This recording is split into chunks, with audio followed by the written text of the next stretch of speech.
madre vendió mi casa falsificando mi firma y apostó los $120.000 en un casino online.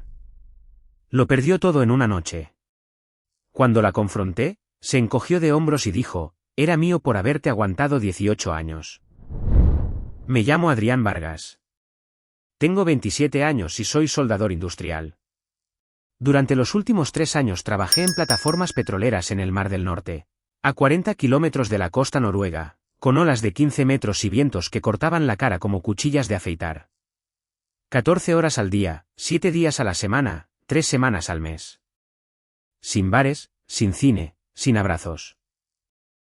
Solo el rugido de las máquinas, el olor a metal fundido y el frío que se metía en los huesos aunque llevaras 3 capas de ropa térmica. Ahorré cada corona. No me compré un coche. No me fui de viaje. No derroché en prostitutas ni en alcohol como otros compañeros. Cada centavo fue a una cuenta de ahorros con un solo propósito, comprar una casa. Mi casa. La compré hace 2 años, cuando todavía estaba en Noruega. Una casa modesta de 2 habitaciones en las afueras de la ciudad. Cocina con barra, jardín trasero con un limonero, garaje para un coche que aún no tenía. $120.000. La puse a nombre de mi madre, Silvia Vargas, porque necesitaba un apoderado legal mientras yo estaba fuera. Ella me lo propuso, hijo, déjame ayudarte. Yo me encargo de todo. Tú solo trabaja y no te preocupes. Me lo juró por la memoria de mi abuelo Tomás, su propio padre. Confía en mí. Soy tu madre. Y yo confié. Porque era mi madre. Porque cuando mi padre nos abandonó, ella se quedó. Porque cuando tuve fiebre a los 8 años, ella se sentó junto a mi cama y no durmió en 3 días. Porque creí que la sangre significaba algo. Regresé un jueves de noviembre. ¿Llovía? Llegué en un taxi destartalado con una maleta rota, la ropa sucia de 3 vuelos y una bolsa de regalos noruegos que compré para ella en el aeropuerto de Oslo. Un jersey de lana, una botella de Aquavit y una figurita de porcelana que me costó 30 euros. Toqué el timbre de mi casa. Abrió un hombre de unos 35 años con un bebé en brazos. Detrás de él, una mujer joven nos miraba desde el pasillo con cara de susto. ¿Quién es usted?, preguntó el hombre. Soy Adrián Vargas. Esta es mi casa. El hombre frunció el ceño. Un momento. Cerró la puerta. La abrió de nuevo con una carpeta en la mano. Me mostró las escrituras. La casa había sido vendida hacía 8 meses. El vendedor era Adrián Vargas. Mi firma estaba allí, al pie de la página, calcada con una precisión que me heló la sangre. El comprador había pagado $120.000 por transferencia bancaria. Todo estaba en regla. Todo era legal. Salvo por un detalle, yo nunca firmé esas escrituras. Yo nunca vendí nada. Yo estaba a 4.000 kilómetros de distancia, soldando tuberías en medio del mar, mientras alguien usaba mi nombre para robarme mi propia casa. Me quedé en la acera con la maleta rota, la bolsa de regalos colgando del brazo y la lluvia empapándome los hombros. $120.000 evaporados. 3 años de mi vida tirados a la basura. Y solo un nombre repetido en mi cabeza, Silvia Vargas. Mi madre. Esa misma tarde fui a la notaría de Gustavo Mena, el notario que había dado fe de la venta. Un tipo de 50 años, calvo, con la frente brillante de sudor y una sonrisa de plástico que no le llegaba a los ojos. Me recibió en su despacho como si yo fuera un cliente más. Señor Vargas, qué sorpresa. ¿En qué puedo ayudarle? Le pedí ver el acta de la venta. Dudó un segundo, pero accedió. El documento estaba allí. Mi nombre. Mi firma. Mi supuesta presencia en esa misma oficina 8 meses atrás, acompañado de mi madre, Silvia Vargas, que actuaba como testigo. Todo está en regla, repitió Mena. Usted firmó aquí, delante de mí. Yo di fe. No hay nada ilegal. Lo miré a los ojos. Yo estaba en Noruega. Tengo los pasaportes sellados. Tengo los contratos de trabajo. Tengo testigos que me vieron allí cada día durante 3 años. Esa firma es falsa. Usted lo sabe. Mi madre lo sabe. Y yo voy a demostrarlo. El sudor de la frente de Mena empezó a gotear sobre el papel. No dijo nada más. Me levanté y salí de la notaría con el acta doblada en el bolsillo. Mi siguiente parada fue el apartamento donde Silvia vivía ahora con Roberto Cáceres, un tipo de 46 años con antecedentes por estafa, tatuajes en los nudillos y una sonrisa que olía a alcohol barato incluso a distancia. La encontré tirada en el sofá, viendo la televisión, con una botella de cerveza en la mano y las uñas recién pintadas de rojo. Adrián, hijo. ¡Qué sorpresa! ¿Ya volviste? Su tono era el de quien recibe una visita inesperada, no el de una madre que acaba de destruir la vida de su único hijo. Cerré la puerta. Saqué las escrituras dobladas del bolsillo. Las dejé sobre la mesa. Mamá. ¿Dónde está mi dinero? Silvia miró los papeles. Luego me miró a mí. Y lo que dijo a continuación me enseñó, por fin, quién era ella realmente. Silvia ni siquiera se levantó del sofá. Dejó la cerveza sobre la mesa, se limpió los labios con el dorso de la mano y me sostuvo la mirada con una frialdad que nunca antes le había visto. Lo aposté, dijo. En un casino online. Póker. Roulette. Blackjack. Lo que tocara. $120.000 en una sola noche. Hizo una pausa para rascarse la barbilla. Lo perdí todo. Me mandaron un correo de gracias por jugar. Lo leí y me fui a dormir. Me quedé de pie en medio del salón con las manos colgando y el pecho vacío. ¿Por qué, mamá? ¿Por qué me hiciste esto? Ella se encogió de hombros como quien responde que quiere de cenar. Era mío, Adrián. Por haberte aguantado 18 años. Por los mocos, los pañales, las noches sin dormir. Tu adolescencia de mierda y tu padre borracho que me pegaba mientras tú llorabas en la esquina. Me lo debías. Todo. Hasta el último centavo. Roberto apareció en la puerta de la cocina con una lata de cerveza y una sonrisa de hiena. No dijo nada. Solo sonreía. Tomé las escrituras de la mesa. Las doblé despacio. Las guardé en el bolsillo. Ya no tienes hijo, Silvia. Pierde mi número. Pierde mi dirección. No existo más para ti. Cerré la puerta al salir. El pasillo olía a humedad y a tabaco rancio. Bajé las escaleras. Llovía más fuerte. Esa noche dormí en el coche. Y supe que lo que venía no iba a ser perdón. Iba a ser justicia. Dormí en el coche durante 3 semanas. Un Ford viejo que compré antes de irme a Noruega y que aún olía a aceite de motor. Aparcaba en áreas de descanso, en calles sin vigilancia, en el descampado detrás de una gasolinera donde el encargado no hacía preguntas. Me lavaba la cara en los baños públicos, me cambiaba la ropa interior en el asiento trasero, comía sándwiches de máquina por $2. 3 años soldando tuberías congeladas en el Mar del Norte para terminar viviendo como un vagabundo en mi propia ciudad. Una noche, tumbado en el asiento reclinado con una manta vieja que olía a humedad, abrí el portátil y revisé los movimientos bancarios de mi madre. Había guardado sus contraseñas en un archivo encriptado antes de irme, por si acaso. No pensé que él, por si acaso, llegaría nunca. Encontré la transferencia de $120.000 desde la cuenta donde la pareja compradora depositó el dinero de la venta. La transferencia no iba a su cuenta principal. Iba a una billetera virtual enlazada al casino online. La transacción se realizó un martes a las 10 de la noche. A las 5 de la madrugada del miércoles, el saldo era cero. ¿Cero? $120.000 pulverizados en 7 horas de ruleta y póker virtual. Encontré también 3 transferencias a Roberto por un total de $15.000 realizadas semanas antes de la venta. Adelantos. Pagos por su colaboración en el plan. Mi madre no solo me robó.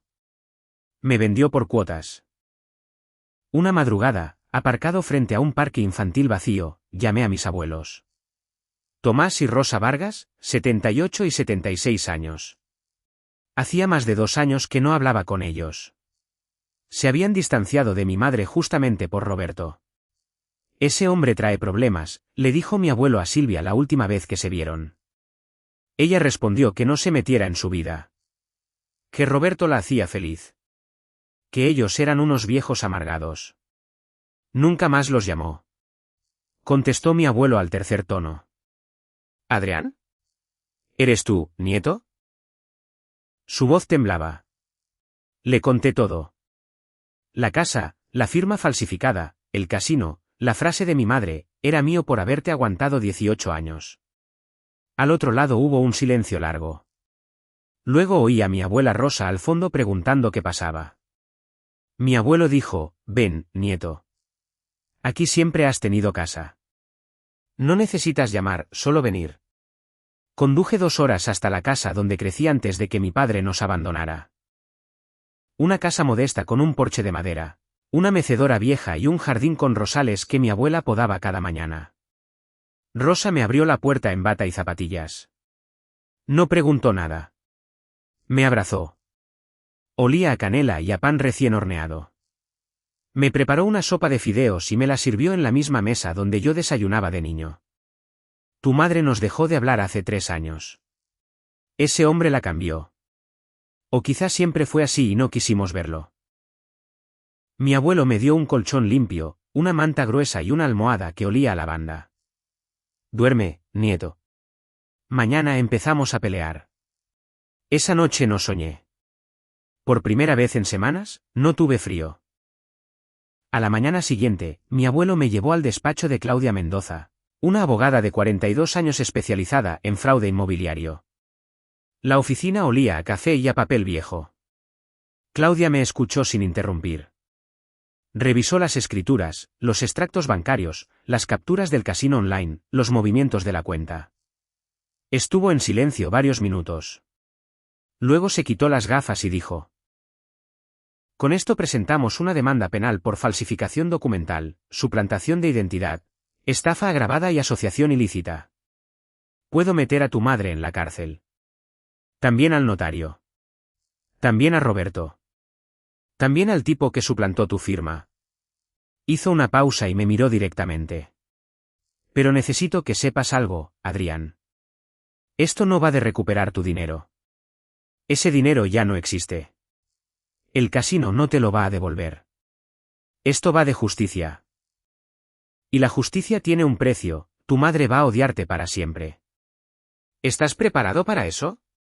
Antes de que yo pudiera responder, mi abuelo Tomás, sentado a mi lado, dijo: adelante. Yo perdí a mi hija hace 3 años. Ahora solo me queda mi nieto. Si hay que elegir, ya elegí. Su voz no tembló. Sus manos, apoyadas sobre el bastón, estaban firmes. Claudia asintió y pulsó el botón de la impresora. La máquina empezó a escupir la demanda, página tras página. Afuera llovía otra vez. Yo miraba las hojas apilándose y sentía algo que no había sentido en semanas, un propósito. La policía detuvo a Julián Ponce 3 días después. Era el amigo de Roberto que suplantó mi identidad ante el notario. Un tipo de 30 años, delgado, con ojos de animal acorralado y un historial de pequeños delitos que nunca habían llegado a juicio. Se derrumbó en el interrogatorio antes de que el detective terminara la primera pregunta. Fue Roberto. Él me pagó $5.000. Silvia me dio una copia del DNI de Adrián. Ensayamos la firma durante una semana en su apartamento. La practiqué 100 veces. ¿100? Hasta que el notario dijo que era idéntica. El notario. Gustavo Mena. Amigo personal de Silvia desde hacía 15 años. Compañeros de Brit los domingos. Cenas de Navidad juntos. Mena recibió $3.000 en efectivo por dar fe de una firma que sabía falsa. Lo detuvieron en su despacho, frente a su secretaria, con las manos manchadas de tinta de tanto sellar mentiras. Roberto Cáceres fue el último en caer. Lo arrestaron en el apartamento minúsculo que compartía con mi madre, con una botella de whisky en la mano y una navaja en el bolsillo. Se resistió. Forcejeó. Gritó que esto era un montaje, que yo era un maldito mentiroso. Pero los extractos bancarios no mienten. Las transferencias de $15.000 desde la cuenta de Silvia a la suya estaban allí, impresas, con fecha y hora. Esa noche, desde la cocina de mis abuelos, recibí la llamada de Claudia. Los tres están imputados. Mañana se fija la fecha del juicio. Colgué.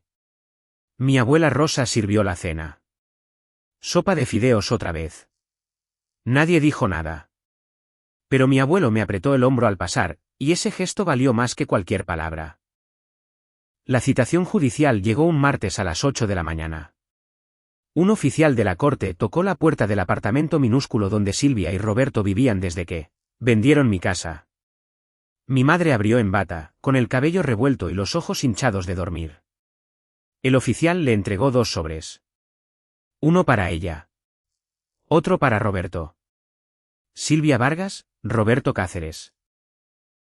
Están citados ante el juzgado de primera instancia por los delitos de falsificación documental, suplantación de identidad, estafa agravada y asociación ilícita. La audiencia preliminar será el próximo lunes. Tienen derecho a un abogado. Si no pueden costearlo, se les asignará uno de oficio. Mi madre abrió el sobre allí mismo. Leyó las primeras líneas. Su cara pasó del sueño al pánico en segundos. Roberto apareció detrás de ella, en calzoncillos, con un tatuaje borroso en el pecho y el aliento cargado de cerveza. ¿Qué mierda es esto? Leyó por encima del hombro de Silvia. Luego estrelló el sobre contra la pared. Ese maldito muchacho. Ese maldito bastardo. Nos va a denunciar. A nosotros. A su propia madre. Los vecinos del tercer piso escucharon los gritos a través de las paredes de papel. Alguien llamó a la policía, pero nadie acudió. No era la primera vez que se oían gritos en ese apartamento. 2 días después, Silvia sufrió un desmayo en el pasillo de productos congelados de un supermercado. Cayó entre los paquetes de guisantes y las pizzas precocinadas, derribando una torre de cajas de helado. El gerente llamó a una ambulancia. Los paramédicos la encontraron tendida en el suelo, con los ojos cerrados y la respiración agitada. En el hospital, le diagnosticaron una supuesta arritmia cardíaca y le colocaron un collarín ortopédico que no necesitaba. El médico de guardia anotó en el informe: paciente refiere mareos y dolor cervical. Se recomienda reposo y control cardiológico. Refiere. No constata. Refiere. La palabra de una mujer que acababa de robar $120.000 a su propio hijo. Una semana después, Silvia se presentó en el juzgado con el collarín puesto, un certificado médico falso impreso en papel membretado del hospital y un abogado de oficio que la miraba con la misma ilusión que un enterrador en un velorio. Se sentó en el banquillo de los acusados con la espalda encorvada y la respiración forzada, como si cada palabra del fiscal le doliera en el pecho. El juez, un hombre canoso de unos 60 años, la observó con el ceño fruncido. «Señora Vargas, ¿se encuentra en condiciones de comparecer?» Silvia suspiró. «Haré lo que pueda, señoría. Mi corazón está muy débil. Todo esto me está matando». Claudia Mendoza, mi abogada, pidió la palabra antes de que el juez terminara de asentir. «Señoría, solicito que la acusada sea evaluada por un perito médico independiente. Tengo razones para creer que el certificado presentado no refleja la realidad clínica de la señora Vargas». El abogado defensor protestó. El juez aceptó la solicitud. El peritaje médico se realizó 3 días después en un hospital público. Un cardiólogo independiente, el doctor Emilio Fuentes, examinó a Silvia durante 2 horas. Electrocardiograma, analítica completa, prueba de esfuerzo, monitor Holte de 24 horas. El resultado fue demoledor. Silvia Vargas gozaba de una salud cardiovascular perfecta para una mujer de su edad. No había arritmia. No había taquicardia. No había nada. El collarín ortopédico no estaba justificado por ninguna lesión cervical. El certificado presentado ante el juez era falso. Lo había redactado un médico amigo de Roberto, un tal Marcos Bermejo, que trabajaba en el mismo hospital donde ingresó a Silvia tras el desmayo del supermercado. Claudia solicitó la imputación de Bermejo por falso testimonio y falsedad documental. El juez la concedió. En menos de una semana, otro nombre se sumaba a la lista de acusados. Mientras tanto, Roberto Cáceres empezó a llamarme por teléfono. La primera llamada fue un jueves a las 11 de la noche. Adrián, muchacho. ¿Cómo estás? Oye, sé que las cosas se han complicado, pero esto podemos arreglarlo. Solo tienes que retirar la denuncia. Tu madre está destrozada. No come. No duerme. Esto la está matando de verdad. Su voz era melosa, falsa como un billete de $3. No respondí. Colgué. La segunda llamada fue al día siguiente. Mira, imbécil. Como tu madre vaya a la cárcel por tu culpa, te parto las piernas. ¿Me oyes? Te parto las piernas y luego voy a por tus abuelos. Esa vieja de mierda que te recogió. Ese viejo con bastón. No van a llegar vivos al juicio. Grabé cada palabra. Se las envié a Claudia. Ella las presentó como prueba de amenazas e intimidación. El juez emitió una orden de alejamiento inmediata. Pero Roberto no se detuvo. Una noche, a las 2 de la madrugada, alguien golpeó la puerta de casa de mis abuelos. No eran golpes normales. Eran puñetazos. Patadas. El marco de madera temblaba con cada impacto. Viejo, abre la puerta o te quemo el jardín. Te voy a quemar la casa con vosotros dentro. Mi abuela Rosa se despertó gritando. Mi abuelo Tomás se levantó de la cama sin encender la luz. Abrió el armario del pasillo y sacó la escopeta de caza que tenía desde hacía 40 años. Una escopeta de 2 cañones que no había disparado en más de una década, pero que limpiaba y engrasaba cada mes como un ritual. Salió al porche en pijama y zapatillas, con la escopeta apoyada en el hombro y el dedo fuera del gatillo. Roberto estaba al otro lado de la verja, con una botella rota en la mano y los ojos inyectados de alcohol y furia. Pasa un pie más y verás, dijo mi abuelo. Su voz no tembló. No gritó. Fue una frase dicha en un tono tan frío que ni el viento se atrevió a moverse. Roberto se quedó paralizado. La botella le colgaba de los dedos. ¿Estás loco, viejo? ¿Estás loco? Mi abuelo no respondió. Se quedó en el porche, inmóvil, con la escopeta apuntando al suelo pero lista para levantarse. Roberto retrocedió. Escupió al suelo. Se fue maldiciendo entre dientes. Mi abuela llamó a la policía con las manos temblorosas. Lo detuvieron 3 horas después en un bar de carretera, bebiendo whisky solo y quejándose de que todo el mundo estaba en su contra.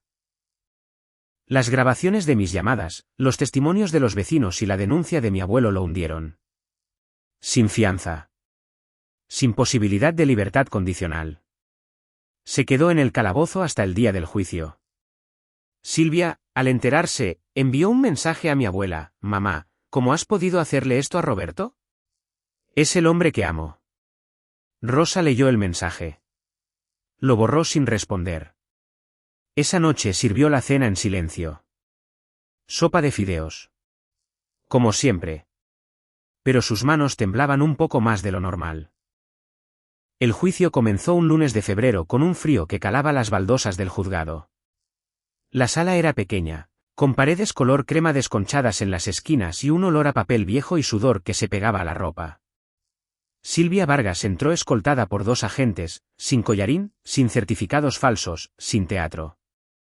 El peritaje médico la había desnudado frente al juez y ya no le quedaban máscaras que ponerse. Llevaba el pelo recogido en una coleta tirante que le estiraba las facciones y un vestido gris que yo no le había visto nunca. Se sentó en el banquillo de los acusados con la espalda recta y la mandíbula apretada. No me miró ni una sola vez. A su lado, Roberto Cáceres, con el mono naranja de preso preventivo y las esposas puestas, no dejaba de mover la pierna bajo la mesa. Julián Ponce, el que suplantó mi identidad, ocupaba el tercer banquillo, con la mirada clavada en el suelo y los dedos entrelazados como si rezara. Gustavo Mena, el notario, estaba sentado al final, trajeado pero desencajado, con la frente brillante de sudor a pesar del frío. 4 acusados. 4 personas que conspiraron para robarme hasta el último centavo. Mi abuelo Tomás se sentó a mi izquierda, con el bastón apoyado entre las rodillas y la mirada fija en su hija. Mi abuela Rosa, a mi derecha, me apretó la mano bajo el banco y no la soltó en toda la mañana.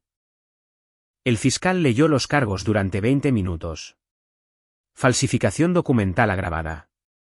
Suplantación de identidad. Estafa agravada. Asociación ilícita.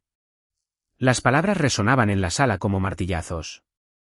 Luego fue el turno de Claudia Mendoza. Mi abogada se levantó con una carpeta de 200 páginas y desplegó las pruebas una por una sobre la mesa del juez. Extractos bancarios con la transferencia de $120.000 desde la cuenta de los compradores a la billetera virtual del casino online. La transferencia se realizó un martes a las 10 de la noche. A las 5 de la madrugada del miércoles, el saldo era cero. $120.000 evaporados en 7 horas. Correos electrónicos del casino confirmando las apuestas. Las IP de conexión rastreadas hasta el apartamento de Silvia y Roberto. Capturas de pantalla de las conversaciones de WhatsApp entre mi madre y Julián Ponce ensayando mi firma. Más inclinada hacia la derecha. La A mayúscula más grande.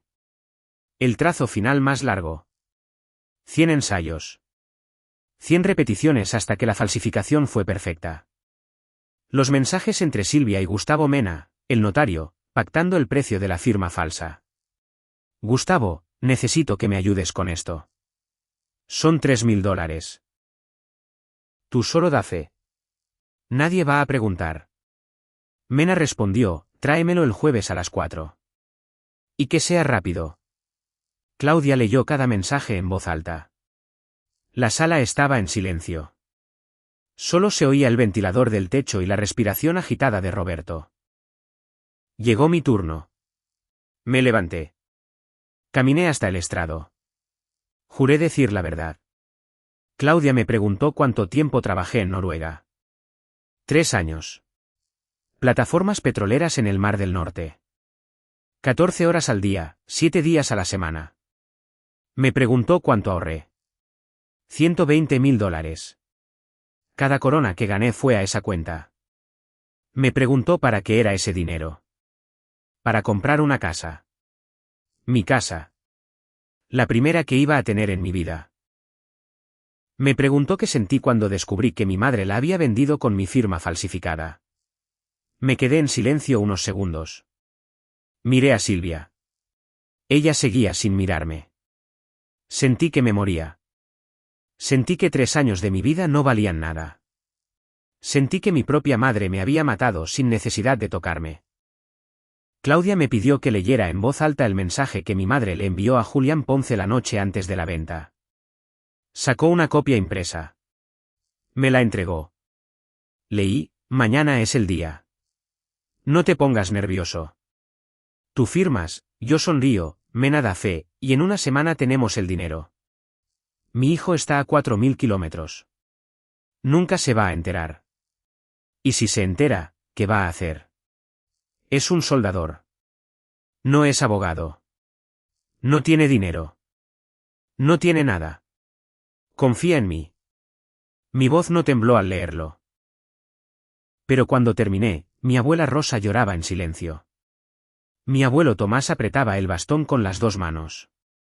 Y Silvia, por primera vez en todo el juicio, bajó la cabeza. El juez llamó a declarar a mi abuelo. Tomás Vargas, 78 años, caminó hasta el estrado con pasos lentos, apoyado en su bastón de madera de olivo. Claudia le preguntó qué relación tenía con su hija. Ninguna. Hace 3 años que no nos habla. Desde que se juntó con ese hombre. Señaló a Roberto con el bastón. Ese hombre le llenó la cabeza de mentiras. Le dijo que nosotros éramos unos viejos inútiles. Que Adrián era un desagradecido. Que la casa era suya por derecho. Y ella le creyó. Claudia le preguntó si alguna vez imaginó que su hija haría algo así. Mi abuelo negó con la cabeza. No. Pero tampoco imaginé que mi propia hija me dejara de hablar por un estafador. Hay cosas que uno no quiere ver hasta que es demasiado tarde. Silvia levantó la cabeza de golpe. Papá, no tienes derecho a juzgarme. Tú no sabes lo que yo sufrí. Tú no sabes lo que es vivir con un marido borracho y un hijo que no te valora. Mi abuelo la miró desde el estrado. Tu marido borracho se fue cuando Adrián tenía 6 años. Desde entonces, ese chico trabajó, estudió y nunca te pidió nada. Y tú le pagaste robándole la casa. No me hables de sufrimiento, Silvia. Tú no sabes lo que es perder un hijo. Yo acabo de perder una hija. Se hizo un silencio que dolió más que todos los gritos del juicio. Mi abuelo bajó del estrado. Caminó hasta su asiento. Se sentó a mi lado. Y no volvió a mirar a Silvia en lo que quedaba de juicio. El juez dictó sentencia 3 días después. Silvia Vargas, culpable de falsificación documental, suplantación de identidad, estafa agravada y asociación ilícita. 6 años de prisión. Sin libertad condicional los primeros 3. Roberto Cáceres, 5 años. Julián Ponce, 2 años. Gustavo Mena, 4 años e inhabilitación perpetua como notario. El juez ordenó embargar los bienes de todos los acusados para restituir a Adrián. Pero no había casi nada que embargar. El dinero del casino nunca se recuperó. La casa seguía siendo propiedad legal de la pareja compradora. Ellos actuaron de buena fe. Ellos pagaron. Ellos tenían un bebé. La ley los protegía a ellos. A mí no. Cuando los guardias se llevaron a Silvia esposada, ella se giró por última vez. Me buscó con la mirada. La encontró. Ahora sí que no tienes madre. Su voz era un hilo roto, pero sus ojos seguían secos. Yo la sostuve la mirada. Nunca la tuve. Mi abuelo me apretó el hombro. Mi abuela me tomó la mano. Los 3 salimos del juzgado en silencio. Llovía. Como el día que volví de Noruega. Como el día que descubrí que no tenía casa. Como el día que entendí que la sangre no significa nada. Pero esta vez yo no estaba solo. Y eso, en medio de toda la ruina, era lo único que importaba. La carta llegó un sábado por la mañana, 3 meses después de la sentencia. El remitente era el Centro Penitenciario Femenino de San Miguel. La letra en el sobre era la de Silvia. Reconocí su caligrafía torcida, la misma con la que me escribía notas en la lonchera cuando yo tenía 8 años. Te quiero, hijo. Pórtate bien. Abrí el sobre en la cocina de mis abuelos. Mi abuela Rosa estaba friendo huevos. Mi abuelo Tomás leía el periódico en la mesa. Hijo, perdóname. El casino me enfermó. No era yo. Roberto me manipuló desde el principio. Me dijo que tú no necesitabas la casa. Me dijo que el dinero era mío por derecho. Me dijo que tus abuelos te pondrían en mi contra. Y yo le creí. Le creí todo. Ahora estoy aquí, en una celda de 2 metros por 3, sin nadie que me visite, sin nadie que me escriba. Lo he perdido todo. Mi casa. Mi hijo. Mis padres. No tengo nada. Solo este papel y estas palabras. Necesito que me visites. Necesito verte. Soy tu madre, Adrián. Por lo que más quieras. Soy tu madre. Terminé de leer. Doblé la carta. Se la alcancé a mi abuela. Rosa apagó el fogón, se secó las manos en el delantal y leyó en silencio. Sus ojos recorrieron cada línea. Cuando terminó, suspiró. Yo parí a esa mujer, dijo. Yo la amamanté. Yo le enseñé a leer. Yo le compré su primer vestido de fiesta. Y mira lo que hizo. Mira cómo nos lo pagó. Rompió la carta en 4 pedazos. Los tiró a la basura. No le debes nada, nieto. ¿Nada? Mi abuelo bajó el periódico. Miró los pedazos de papel en el cubo. Luego me miró a mí. Tu abuela tiene razón. La sangre no obliga. El amor no se exige. Y tú ya has pagado suficiente. Esa misma tarde bloqueé cualquier comunicación con el sistema penitenciario. Silvia Vargas murió para los 3 en ese instante.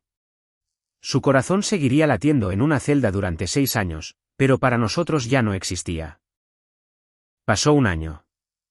Conseguí empleo como soldador industrial en un taller a las afueras de la ciudad. No era el Mar del Norte, pero pagaban bien y el jefe no hacía preguntas. Alquilé un apartamento pequeño a 15 minutos de casa de mis abuelos. 2 habitaciones. Cocina con barra. Un limonero enano en la terraza que me recordaba al jardín de la casa que ya no era mía. Cada domingo, sin falta, conducía hasta la casa del porche de madera y los rosales. Mi abuela me recibía con sopa de fideos. Mi abuelo me enseñaba a arreglar el motor de un coche viejo que teníamos aparcado en el garaje desde hacía años. Mira, nieto. El carburador está sucio. Hay que limpiarlo con paciencia. Como la vida. Si vas con prisa, rompes algo. Me inclinaba sobre el motor, manchándome las manos de grasa, escuchando sus instrucciones. A veces pasábamos horas sin hablar. Solo el ruido de las herramientas. El olor a gasolina. El sol entrando por la ventana del garaje. Eran los mejores momentos de mi semana. Una tarde de otoño, mi abuelo y yo estábamos sentados en el porche. Habíamos terminado de podar los rosales. El sol se ponía detrás de los árboles. Mi abuela dormía la siesta dentro. Yo también perdí una hija, dijo de repente. Su voz era baja, sin rabia. Cuando tu madre se fue con Roberto, me dijo que yo era un viejo inútil. Que nunca la había querido. Que siempre te había preferido a ti. Y yo me quedé callado. No supe qué responder. Porque en parte tenía razón. Te prefería a ti. Pero no porque la quisiera menos a ella. Sino porque tú nunca me pediste nada. Ella siempre pedía más. Más dinero. Más atención. Más tiempo. Y cuando no se lo daba, me castigaba con el silencio. Se quedó callado un momento. Luego me miró. Tú no eres así, nieto. Tú eres como tu abuela. De los que dan sin pedir. De los que aguantan sin quejarse. Y eso, en esta vida, es un superpoder.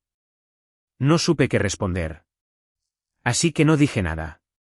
Solo apoyé la cabeza en su hombro. Olía a tabaco de pipa y a loción barata. Cerré los ojos. El viento movía las hojas. A lo lejos, alguien encendía una radio. Mi abuelo me pasó el brazo por los hombros. No dijo nada más. No hacía falta. Esa noche, durante la cena, mi abuela levantó su copa. Un gesto que no había hecho en años. Quiero brindar, dijo. Mi abuelo y yo la miramos. Por la familia que nos queda. Por los que se fueron sin irse.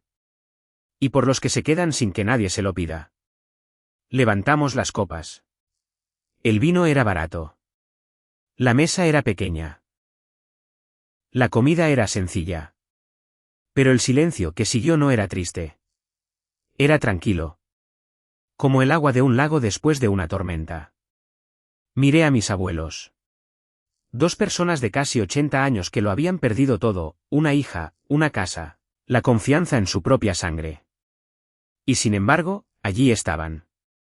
De pie. Sin odio. Sin rencor. Con las manos temblorosas pero el corazón firme. Esa noche entendí algo que no había entendido en 30 años. La familia no es un derecho de nacimiento.